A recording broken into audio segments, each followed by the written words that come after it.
Yo, what's up? Good morning guys. Today is Friday, October 11. Naglakad-lakad ako dito guys. Actually everyday kasi nagpapainit ako. 1 hours to 2 hours. Tumatawid ako ng Valenzuela para maglakad-lakad. May pakita ko na sa inyo guys, dito may karwas kasi ako nilagay dito sa aking kaibigan. Naglagay tayo dito ng ano. Yan o. Since nasa looban kasi siya guys yan. Mga 20 meters ahead. Mayroon din yun sa kabila, yun o. Yan. Medyo looban kasi kaya nilagyan natin ng yan, dito. Dito to guys, pupuntahan natin. Dito lang to sa kakilala ko kasi to guys. So, papunta na tayo doon. Update ko kayo mamaya. Hati lang kami actually dito guys. So, isa kanya yung pwesto, sa akin yung ano, yung lagayan. May mga aso guys. Sana hindi mga gat. Natakot ako sa mga aso guys yan o. Kasi yun nga sa mga unang video ko, previous video ko, nakagat na ako ng pusa. Kaya medyo nataranta ako pag may aso sa kalsada. Kasi nakadalawang turok pala ako. So may dalawa pa ako naiwan doon sa health center. Ayun doon sa dulo ng aking car wash. Dito ako kumukuha dati ng ano guys o. Yung mga plants ko dati kumukuha ng mga gabi dyan yan. Marami yan actually binibenta kasi ayan o, kung sino may pira dyan binibenta to. Ayan o, yun nga lang parang malalim tong lupa na to. Yan o, kalawakan na yan no? Sana manalo tayo sa loto ano? Maganda tong gagawin ano dito yung paupahan sa mga ano gagawa ng bahay guys o. Kwarto-kwarto mo. Laki nito. Kailan magtiyaga ka nito para ano, malalim siya. Malalim na may putik. Kasi parang ano siya, parang. Ito pala yung aking karwas dito guys. Yan. Ayan. Hindi ko lang napidyohan pero nilagyan natin ko ng ano, ng submeter sa kuryente guys. Saka sa tubig. Kaya submeter sa kuryente yan. Ayan. Ito yung ating ito yung kanyang ano window machine. Yan. Saka meron din tayo dito ano yan sa tubig yan. Submeter sa tubig tsaka submeter sa kuryente.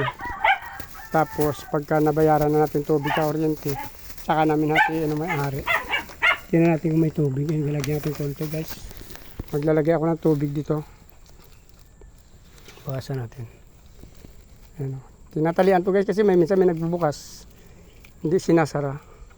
So anong nangyayari? Umaapaw, tumatagas sa yung tubig. Ayan, gusto natin. Binuksan ko na siya. Ayun, umikot na yung kanyang submeter. Nakatatlong tubig na. Yan. Yung sa kuryente ito.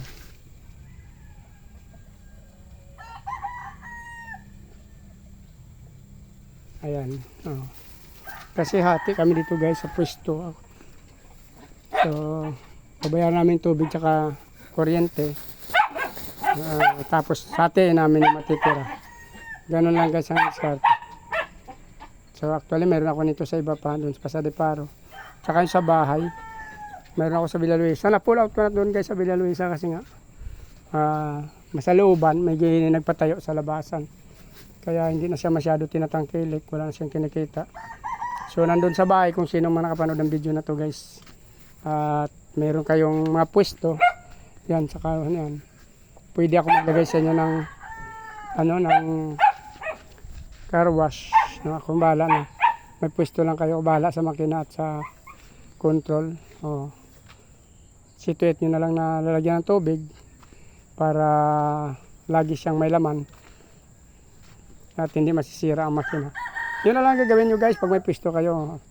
Message nyo lang ako. Tapos ako na maglalagay ng makina, drum. Lahat ako magpo-provide.